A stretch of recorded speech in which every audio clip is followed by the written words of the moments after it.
Hi అండి, అందరికీ నమస్తే. వెల్కమ్ టు పీడిఆర్ వారి రుచులు. నేను మీ ధరణి. ఈరోజు మనం చేయబోతున్న రెసిపీ చేపల పులుసు అండి. చాలా ఈజీగా టేస్టీగా ఎలా చేయాలో చూద్దాం. చేపల పులుసు మంచి రుచిగా రావాలి అంటే పులుపు, ఉప్పు, కారం కరెక్ట్గా పడిందనుకోండి, చేపల పులుసు టేస్ట్ అనేది చాలా బాగుంటుంది. చేపల పులుసు ఎప్పుడు కానీ మనం చేసిన అప్పటికే తినకుండా నెక్స్ట్ డే తిన్నామంటే దాని టేస్ట్ చాలా బాగుంటుందండి. చేపల పులుసు పెట్టడానికి 1/2 కేజీ చేపలు తీసుకున్నాను. సన్నగా తరిగిన ఎర్రగడ్డలు 2, టమోటాలు 1, చింతపండు రసం, తెల్లగడ్డలు, కరివేపాకు. స్టవ్ పైన కడాయి పెట్టుకొని ఆయిల్ హీట్ అయిన తర్వాత తెల్లగడ్డలు వేసుకొని బాగా ఆయిల్లో ఫ్రై చేసుకోవాలి. మన ఛానల్ని ఫస్ట్ టైం చూస్తున్నట్లయితే సబ్స్క్రైబ్ చేసుకోండి. అలాగే మన వీడియో నచ్చినట్లయితే లైక్ చేసి మీ ఫ్రెండ్స్ అండ్ ఫ్యామిలీ మెంబర్స్కి షేర్ చేయండి. తెల్లగడ్డలు బాగా ఫ్రై అయ్యి కొంచెం బ్రౌన్ కలర్కి వచ్చిన తర్వాత మనం ముందుగా కట్ చేసి పెట్టుకున్న ఎర్రగడ్డలు వేసుకొని బాగా ఆయిల్లో ఫ్రై చేసుకోవాలి.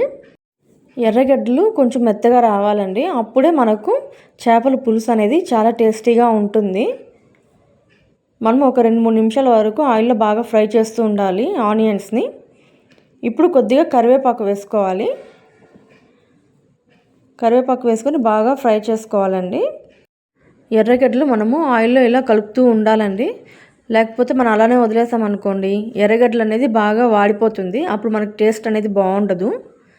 ఈ విధంగా బాగా మగ్గిన తర్వాత మనం ముందుగా కట్ చేసి పెట్టుకున్న ఒక టమోటా ముక్కల్ని వేసుకోవాలి.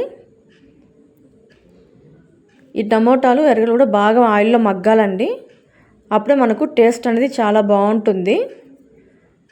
మనం అలానే వదిలేస్తే అడుగంటేస్తుంది. అడుగంటుకోకుండా ఉండాలంటే మధ్య మధ్యలో కలుపుతూ ఉండాలండి. ఇప్పుడు మూత పెట్టి ఒక 2 నిమిషాలు ఆగి మళ్ళీ కలుపుతూ ఉండాలండి. అలానే వదిలేసామంటే అడుగంటేస్తుంది. చూసారు కదండి, ఈ విధంగా బాగా ముద్దగా అవుతుంది. ఇప్పుడు మనం ఇందులో కొద్దిగా పసుపు, 1/2 టేబుల్ స్పూన్ పసుపు, అలాగే 2 టేబుల్ స్పూన్ల కారం వేసుకోవాలి. ఇప్పుడు మనం కొద్దిగా ఉప్పు వేసుకుందాము. పులుపు పోసిన తర్వాత ఉప్పు సరిపోయిందో లేదో చూసుకొని, సరిపోకపోతే తర్వాత ఉప్పు వేసుకోవాలండి. అడుగంటుకోకుండా ఈ కారం అది పచ్చివాసన పోయేలాగా ఆయిల్లో బాగా ఫ్రై చేసుకోవాలి. ఇప్పుడు మనం ముందుగా నానబెట్టి తీసుకున్నాం కదండి చింతపండు రసం, ఇందులో పోసుకొని మనం బాగా కలుపుతూ ఉండాలి. ఇది కొంచెం చిక్కబడిన తర్వాత మనము దీనికి తగినంత నీళ్లు పోసుకొని బాగా కలపాలండి. చూసారు కదండి, ఈ విధంగా రావాలి. ఇప్పుడు మనము తగినంత నీళ్లు పోసుకొని బాగా ఉడకనివ్వాలండి. బాగా ఉడికి కొంచెం చిక్కగా అవుతుంది. ఇలా చిక్కగా అయిన తర్వాత దీంట్లో చేప ముక్కలు వేసుకొని మనం కలపకుండా అలానే మూత పెట్టి చేపల్ని బాగా ఉడకనివ్వాలండి. ఒక 5 నుంచి 10 నిమిషాల వరకు బాగా ఉడకనివ్వాలండి. అప్పుడే మనకు చేపల్లో ఉండే నీళ్ళంతా బయట వచ్చి చేపల పులుసు అనేది కొంచెం గట్టిగా అవుతుంది, చిక్కగా అవుతుంది. ఇప్పుడు మనకు టేస్ట్ అనేది చాలా బాగుంటుందండి.